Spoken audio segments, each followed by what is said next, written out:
Bom dia, amados irmãos e irmãs da Igreja Metodista em Cidade Líder. Hoje nós teremos mais uma aula da nossa escola dominical, da sala dos adultos. A lição de hoje é a lição de número 20. Sardes, lembrar e arrepender-se. Não é? Tem como texto bíblico base, está lá em Apocalipse 3, 1 a 3. O livro de Apocalipse, ele é um livro de revelação. É um livro bastante simbólico, tem muita simbologia, mas nós conseguimos também extrair algumas mensagens para nós. Então, nas lições anteriores, o autor ele procurava enfocar as pessoas, né? Então, as pessoas que testemunharam a sua fé, pessoas que conseguiram propagar o Evangelho, difundir o Evangelho. E na lição de hoje nós teremos não pessoas, mas sim a comunidade, então a igreja de Sardes.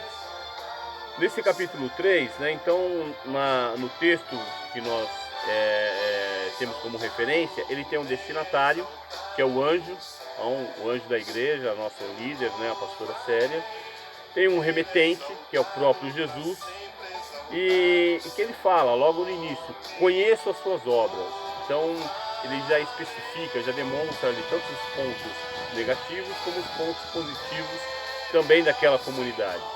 Como pontos negativos, ele exalta lá, era uma igreja que se demonstrava viva, mas na realidade estava morta. Não é? As obras que eles não realizavam na sua integralidade. E como pontos positivos, o fato de não se contaminarem com as influências da sociedade, as influências do mundo, e algumas pessoas permaneceram firmes na fé. Faz uma promessa também, que nós temos que agarrar firme essa promessa: quem vencer receberá, e quem tem ouvidos, ouça, né? Ou seja, quem tem o Espírito Santo para revelar, né, a palavra, então guarde essa palavra para que possa abastecer a sua vida.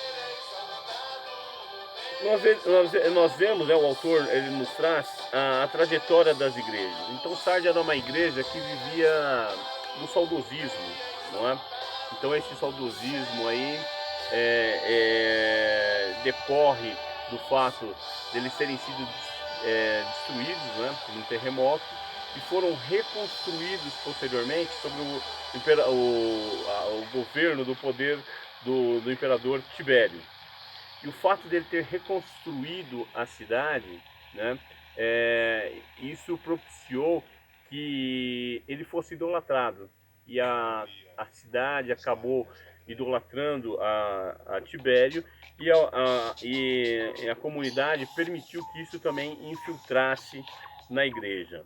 Não é? Então, na carta específica ali a Sardes, Jesus fala que conheço as suas obras. Não é? Você está vivo, parece vivo, mas na realidade você estava morto. Sardes, então, era uma igreja que ela olhava sempre para o passado, ela vivia do saudosismo. Não é? Nossa igreja era assim, nossa igreja era assada. Não é? Então, esse é um fato que muitas vezes atrapalha o desenvolvimento de uma comunidade. Uma comunidade ela não pode viver do saudosismo, né? Uma comunidade ela não pode viver do passado, não é? De somente relembrar os feitos, os atos do passado, porque isso paralisa o presente. Então, Sardes ela tinha uma boa comunidade, tinha um bom trabalho, e posteriormente, após esses acontecimentos, eles começaram a viver desse passado. Então, uma comunidade que está firme, forte, tem várias atividades, é natural que às vezes essa comunidade ela decaia, não é? Então, que haja divisões, que haja separações, que membros abandonem. Então, isso é um processo natural. Por quê? Porque o fato da igreja estar cheia não significa que ela é uma igreja firme. Às vezes ela pode estar inchada.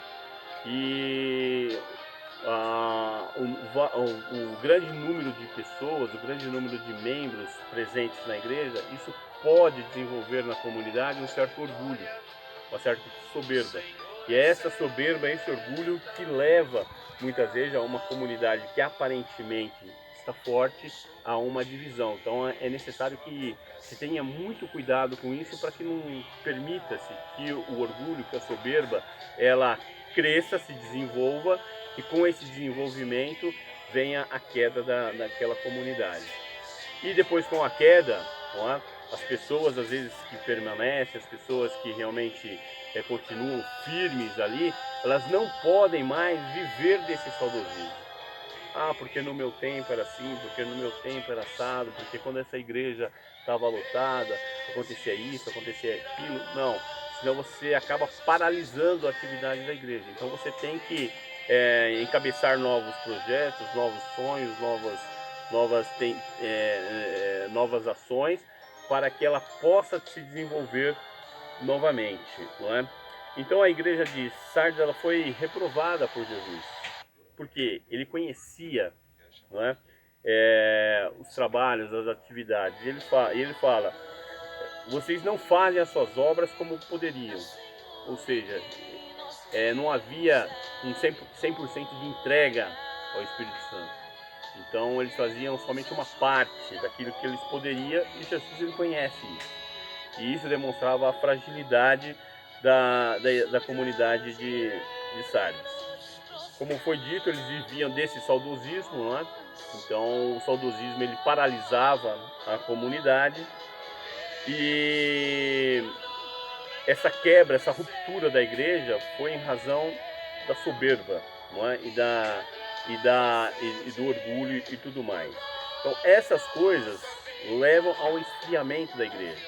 Então se nós temos uma igreja forte, uma igreja atuante, não é? Se permitirmos que o orgulho, a soberba, ela se desenvolva, essas ações vão levar ao esfriamento da igreja, assim como levou a Sardes. Então, Jesus ele dá alguns conselhos para Sardes, para a comunidade de Sardes e para nós também hoje. Guardar e receber. Guardar e receber o quê? A palavra. Então nós temos que guardar, nós temos que receber a palavra e guardar no nosso coração. É isso que vai fazer com que realmente nós tenhamos segurança, que nós não nos deixemos influenciar pelas culturas de outros povos, pelas culturas e os padrões da sociedade. Nós temos que ter firmeza, nós temos que ter segurança naquilo que nós acreditamos e na fé que nós processamos. Uma comunidade, não é, de fé, a nossa igreja ali em Cidade Líder, ela tem que ser um instrumento. Instrumento do quê? Um instrumento de paz e um instrumento de transformação. Então é necessário que naquela localidade, naquela comunidade, ela possa realmente atuar como um instrumento para levar a paz às pessoas, um instrumento para transformar vidas. Nós não podemos ficar fechados dentro da nossa comunidade, olhando somente para o nosso interior, mas nós temos que ser realmente instrumentos e nos deixarmos ser usados pelo Espírito Santo de Deus para que haja realmente transformação de vidas. E para concluir, irmãos, é uma reflexão. Será que a nossa igreja metodista ali em Cidade Líder, ela vive do saudosismo ou viveu do saudosismo? Será que a nossa igreja, ela está se deixando alimentar pelas soberbas, pelo orgulho? Então são coisas que nós temos que identificar, nós temos que trabalhar para o quê? Para que, se essas coisas começam a se desenvolver, isso traz a dissolução da igreja, isso acaba com o trabalho, não é? Cristo pode olhar para a nossa igreja e dizer, conheçam as suas obras, vocês não estão se dedicando integralmente, vocês aparentemente são uma igreja viva, mas na realidade são mortos. Então, que essas palavras não se apliquem à nossa igreja, que não venham a ser aplicadas à nossa igreja, não venham ter efeito ali, mas que possa levar a cada um de nós à reflexão, para que a nossa igreja realmente seja uma igreja onde seja promovida a paz, seja um local de transformação de vidas. Então, irmãos, essas são as palavras que eu gostaria de deixar com a nossa comunidade nesse domingo, que nós pudéssemos refletir sobre essas questões e que realmente a nossa comunidade de fé ela seja sempre um local onde a paz seja promovida e onde as pessoas que ali se dirijam tenham as suas vidas transformadas. Amém? Então, bom domingo a todos, não é? Fiquem com Deus.